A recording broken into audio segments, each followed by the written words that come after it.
बयनिसिमबो खुलुमबाय। लोगोसे बे समाव आङो नोंथांमोननि गेजेराव मोननैसो खौरांफोर लानानै फैबावबाय। नोंथांमोना भिडिअखौ फारियै जोबजासिम नायलांदो। दिनै 12 एप्रिल 2022 बाराया मंगलबार। दिनैनि गिबि खौराङाव दङ बिटिआर सरकारनि मोनसे बाखनायथाव हाबाफारि। दिनै प्रमद बर' दैदेननाय बिटिआर सरकारा बिटिआर ओनसोलनि साफ्रोमबो गुनगोनां फरायसाफोरनो रांनि बान्था गथायदों। मख'नो गोनांदि बिटिआर सरकारनि गाहाय खुंगिरि प्रमद बर' बिथाङा दिनै बिटिआर ओनसोलनि सा 181 गुनगोनां फरायसाफोरनो, अदेबानि जायफोर फरायसाया पिएचडि, आइआइटि, एनआइटि, एमबिबिएस फरायनाय बिथांमोननो थुलुंगाखां रांखान्थियारि अनसुंथाइनि चेक गथायनानै होदों। मोनथिनो मोननायाव एमबिबिएसनि सा 57 फरायसाफोरनो साफायाव 2 लाख आरो आइआइटिनि सा 18 फरायसाफोरनोबो साफायाव 2 लाख, एनआइटिनि सा 34 फरायसाफोरनोबो साफायाव 1 लाख आरो पिएचडिनि फरायसाफोरनोबो 1 लाख राङै गथायनाय जादों होनना मिथिनो हानाय जादों।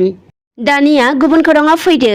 दिनैनिफ्राय सानथामनि मेहेरगोनां हाबाफारिजों खुंफुंनो लानाय बावखुंग्रि फोरबोआ जागायबाय। मख'नो गोनांदि क'क्राझार सहरनि सानजा खोला फारसे थानाय हरिनागुरिनि बावखुंग्रि हाजोआव रंजालि बैसागु फोरबोजों लोब्बा लाखिनानै बोसोरफ्रोमबो खुंबोनाय बे बावखुंग्रि फोरबोखौ दिनै बिटिआरनि गाहाय मावफुं सोद्रोमा प्रमद बर' बिथाङा बेखेवना होबाय। रायखांनो गोनांदि सिगां बोसोरफोराव खुंबोनाय बायदिनो बे बोसोरावबो बिटिसि सरकारनि दावबाय बिफान, गेलेमु आरो हारिमु बिफाननि जुथायै बानजायनायाव दिनै 12 एप्रिलनिफ्राय जागायना 13-14 एप्रिलसिम बे फोरबोआ गाजा गोमजायै खुंफुंजागोन आरो मिन्थिनो मोननायाव हाबाफारि बायदियै दिनै सेथि सानाव फुंबिलिनि 8 रिंगायावनो बावखुंग्रि फोरबोखौ बिटिआरनि गाहाय मावफुं सोद्रोमा प्रमद बर'आ बेखेवनानै होदों आरो बिनि उनाव फोरबोजों लोब्बा लाखिनानै बायदि रोखोमनि गेलेमुफोरखौबो होनाय जादों होनना मिथिनो हानाय जादों।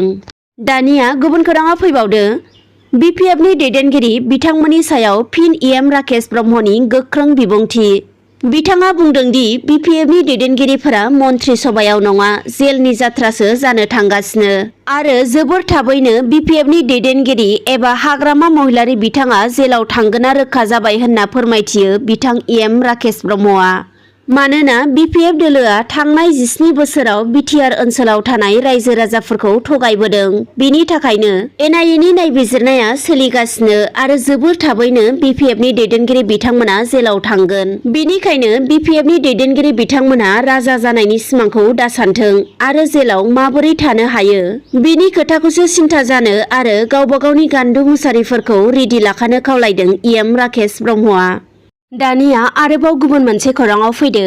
मोनसे दुखुनांथाव जाथाय। फरायसा समावनो गावनि जिउ फोजोबना लादों सासे लाइमोन हिनजावसाया। बेबायदि दुखुनांथाव जाथाया दानिल' गोदान बाथ्रा नङा, थांनाय माखासे समफोरावबो बेबायदि जाथाया जाफ्लेबोबाय थादों आरो बेबायदि दुखुनांथाव जाथाया मैया मोनाबिलि समाव चिरां जिल्लानि खुंग्रिं आमिनपारा गामियाव जानानै थांबावबाय। खौरांनिफ्राय मिथिनो मोननाय बायदिब्ला गावनि जिउखौ फोजोबनानै लानाय बे फरायसानि मुङा प्रिया बसुमतारीमोन आरो बे फरायसाया थाइखाजरा दैमालु गोजौ फरायसालियाव 10 थाखोआव फरायबाय थानाय सासे फरायसुलिमोन। नाथाय दुखुनांथाव बे फरायसाया थांनाय 11 एप्रिल खालि मोनाबिलि समाव जेबो सानस्लाबालासे गावनि बेसेनगोसा जिउखौ फोजोबनानै लायो।